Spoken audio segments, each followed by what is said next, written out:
Hej. Hvad er det? Skal jeg stille tallerken frem til dig? Hej, Sara. Godt du hjemme. Der er mad lige om lidt. I hygger rigtig med at bo sammen, hva'? Ja. Hvad er der med dig? Men det er sikkert mærkeligt, at du ikke har noget tøj her. Det er til vask. Det hele? Ja. Hvor sover du? Sara er så sød og sover på sofaen. Du bor ikke her. Du har ikke engang en tandbørste her. Du kommer heller ikke til møderne mere, og du har aldrig noget for kønnen. Du skal ikke blande dig, Elisabeth. Du har heller ikke været hjemme. August er meget ked af det. Det er far også. Sara trænger bare til at få lidt fred. For os. Jeg har prøvet at være ekstra sød ved dig. Før du kunne se, at det er vores familie, der betyder noget. Du bliver nødt til at være Theis far. Ellers sker det samme for dig som Jonas. Elisabeth. Jeg holder ikke op med at se Theis. Så der er mere ham end os. Nej. Sådan bliver det aldrig. Det er ikke mig, der siger, at jeg ikke kan være sammen med både ham og jer.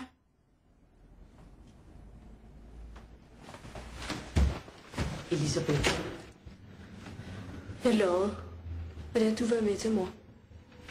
Elisabeth, bliv nu her og spis. Så snakker vi om det her. Du skal ikke gå nu. Elisabeth vil være pioner efter 9. Det er jo noget, Andreas. Så er far glad.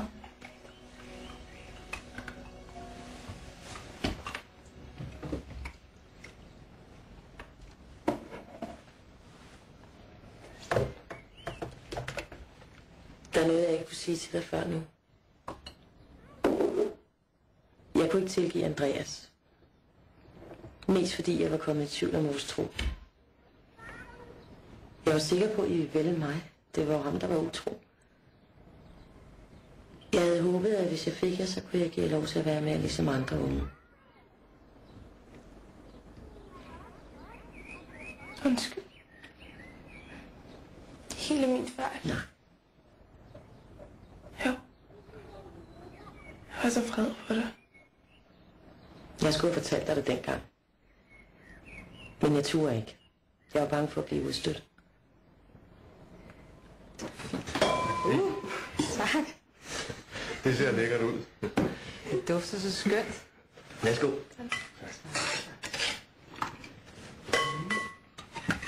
Nå, men hvad vil du så lave nu? Vil du søge et arbejde, eller?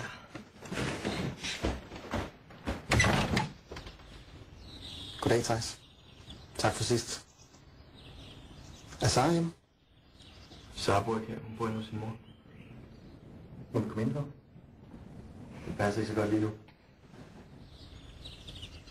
Er du ikke sød at hente hende? Vi ved jo, hun er. Er I udspioneret? Jeg vil godt bede dig om at hente hende.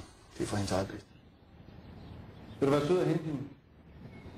Jeg må bede jer to om at gå. Kan du være Jeg skal nok tage mig af dem.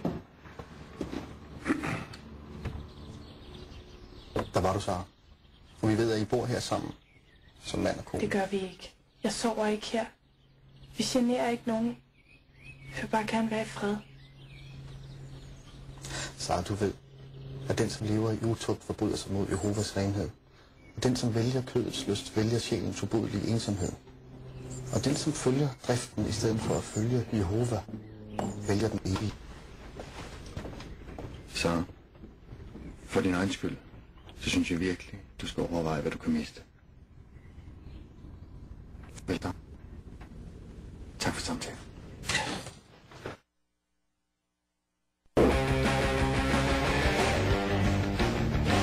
Ninguém pode multiplicar-se a si mesmo só. Estamos mais uma vez aqui discutindo hoje intransigência religiosa com o padre sociólogo Haroldo Coelho, também com o padre psiquiatra Rino Bonvini, também com o sociólogo Pascoal Júnior e o funcionário público Sebastião Ramos.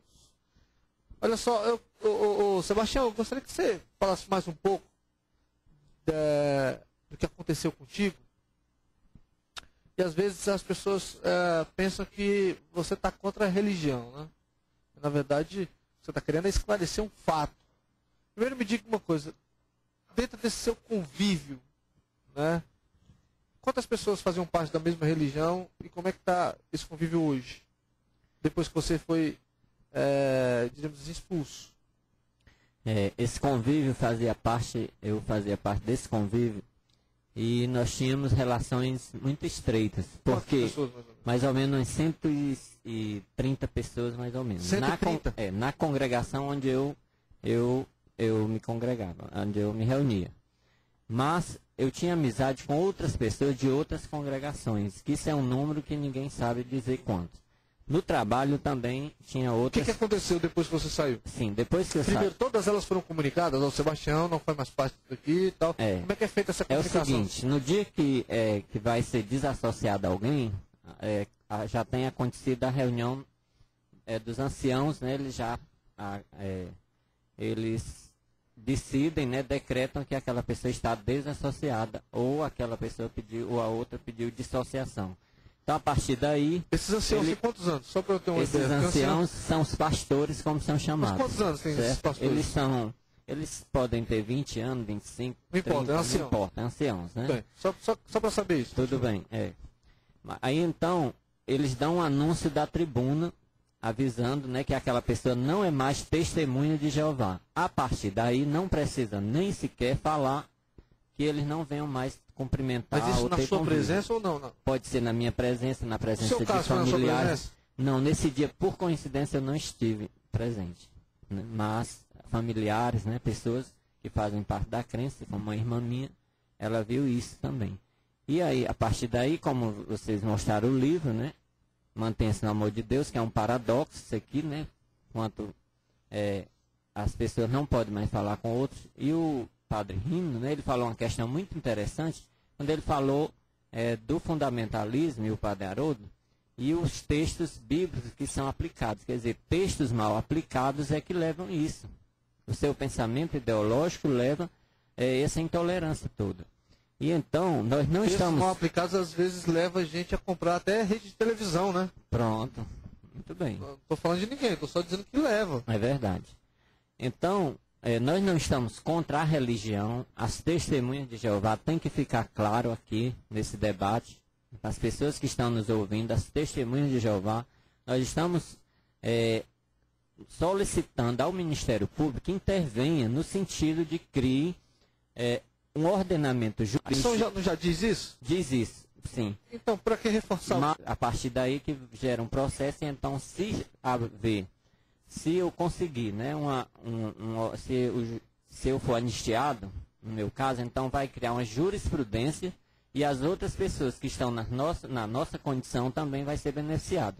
E então é daí que a gente acredita que a legislação da Lei 7.716, ela foi aprimorada, né? E então ela nos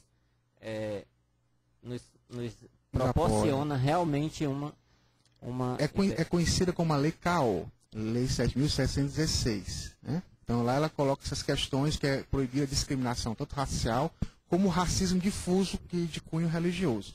É interessante colocar também, Rodrigo, a questão do Estado laico, mais uma vez, da sociedade civil agir e interagir.